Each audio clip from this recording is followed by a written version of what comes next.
Welcome to Prairie Grove Chestnut Growers.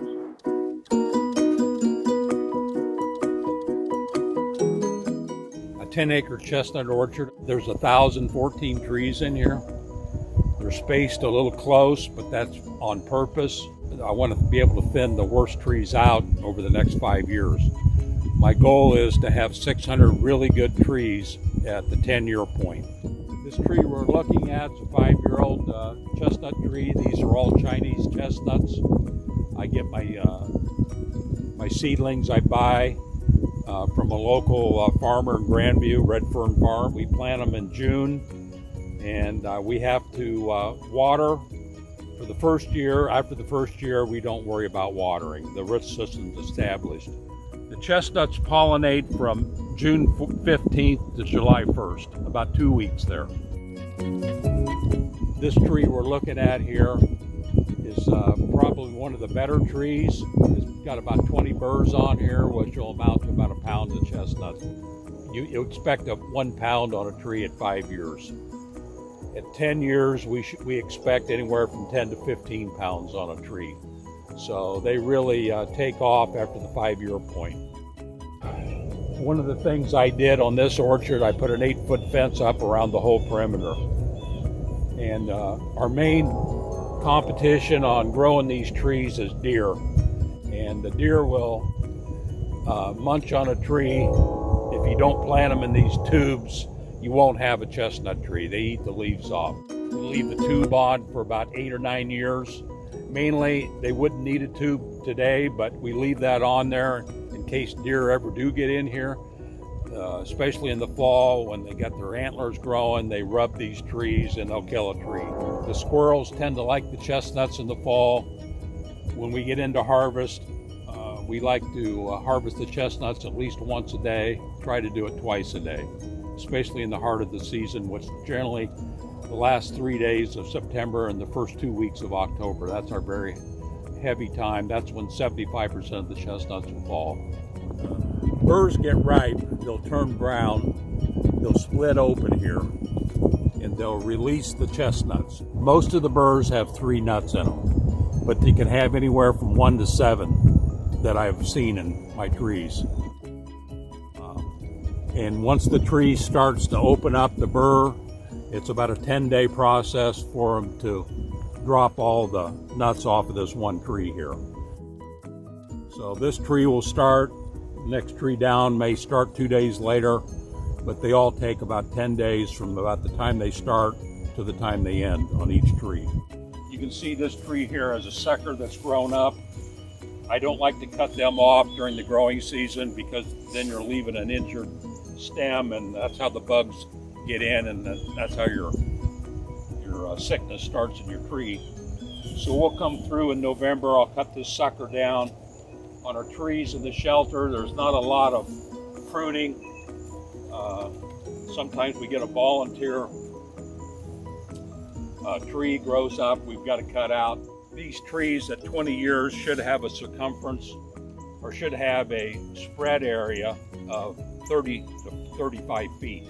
So that's going to fill the centers in. We're going to go through, and each tree needs to have a cone shaped 30 foot without touching the leaves of the other tree, because the chestnuts are grown on the tips of the limbs. And so if you get overlap of the limbs, you're actually working against yourself. You're not going to get a burr on either tree. Okay, the most common way to harvest the chestnuts is with a nut wizard. It's a long stick with a wire ball on the end. And so they run it across the harvest floor.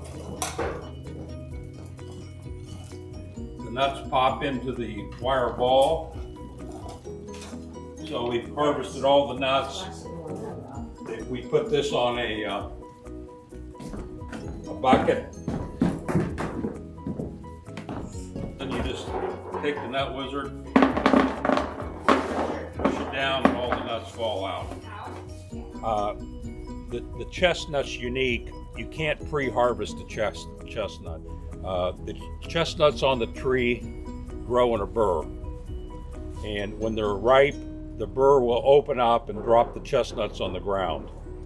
If you get a windstorm where they knock them off the tree, or a tree for some reason aborts the nuts, they tend to be discolored like this. This just means they need another day to ripen. They tend to, they taste the same as the chestnut colored nuts, they just don't look as well.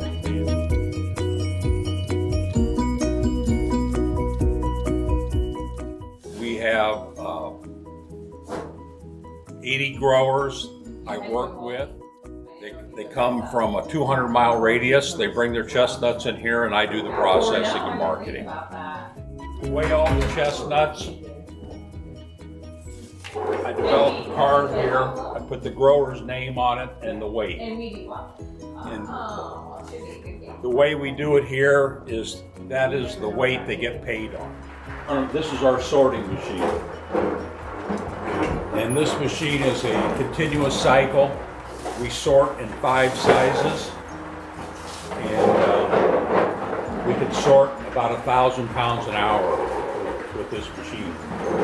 It's probably one of the largest sorting machines in the country.